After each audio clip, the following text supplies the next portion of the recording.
For the evening look, I needed a distinctive silhouette, something that I wouldn't pick on my own. I'm not a big fan of surface embellishment, just one or two defining elements are enough, and that was my brief to the stylist. We went around the city looking at several stores but fell in love with this black dress at Atosa, the multi-designer store in Khar.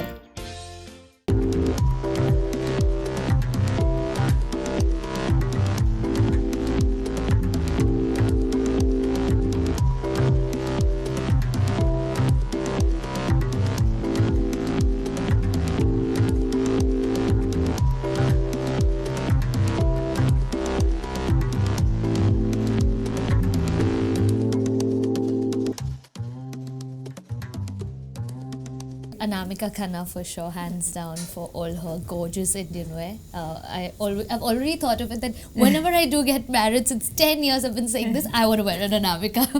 That hasn't come close at all to getting married. But yeah, owning some Anamika for sure.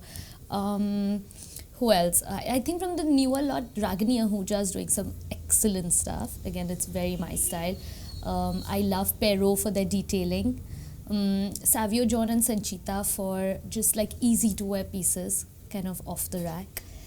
Yeah, and the reason I started, I was inspired and even thought of fashion to begin with, was always Manish Arora. So he's pretty much like my fashion icon. Yeah. Okay, I want to talk about the Indian bride because I think the way the Indian bride and her family spends on the occasion of a wedding is unparalleled. Right. But over the years, of course, the idea was to make the bride look like a Christmas tree from head to toe, your bedecked in jewelry and your 7 kilo lehenga, but now things are changing, right? People are opting for destination weddings and everything is just becoming more modern and international. So what are your tips to the bride to be?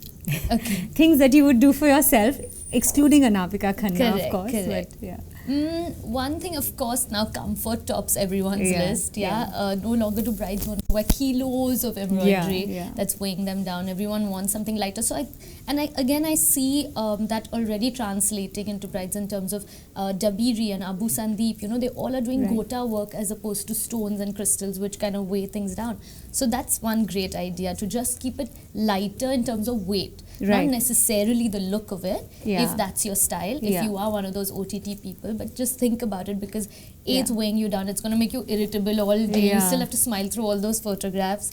Another thing is jewelry. I'm a huge fan of old vintage heirloom kind of pieces. I love the fact that they're either like royal, like Maharani pieces, or they are hand-me-downs from like family heirlooms.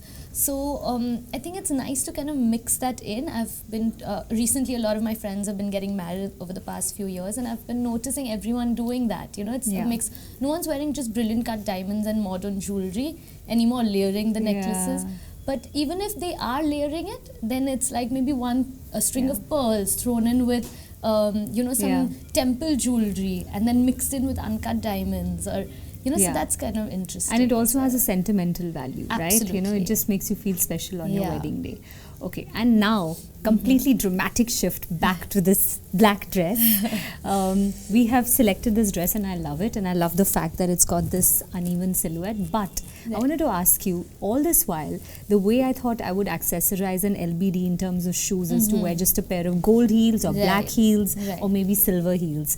But now I want to expand that and become a little more experimental. So how do you give me some suggestions on how do I accessorize, let's say, a dress like this, So what we've tried to do is keep it quite minimal. We've given this cuff, which is again which a statement piece. But it's quite graphic. It goes with the lines of the dress. And you would never be able to guess how cheap it is. Exactly. That's the point, that it's about just finding wear it things. and enjoy it. It's more about what you spot and where you spot and how you mix it in. Right. Also coming to shoes, with a dress like this, I'd prefer you wearing dainty sandals, how you've worn today. Right. But to mix things up, sometimes you can always try, different kind of animal leather textures. They don't have to be real skins. They can be just animal textures, but as long as it's textural. Or some darker colors, as opposed to just doing iridescent, which is gold, silver, rose gold. Maybe going into colors like aubergine and bottle green or teal.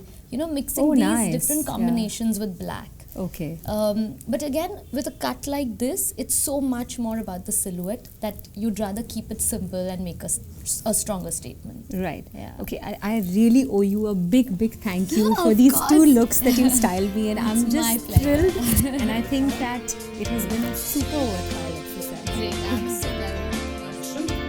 The idea of personal styling is not to dramatically alter your wardrobe, but just to introduce a few fresh elements into it and help you break your comfort zones.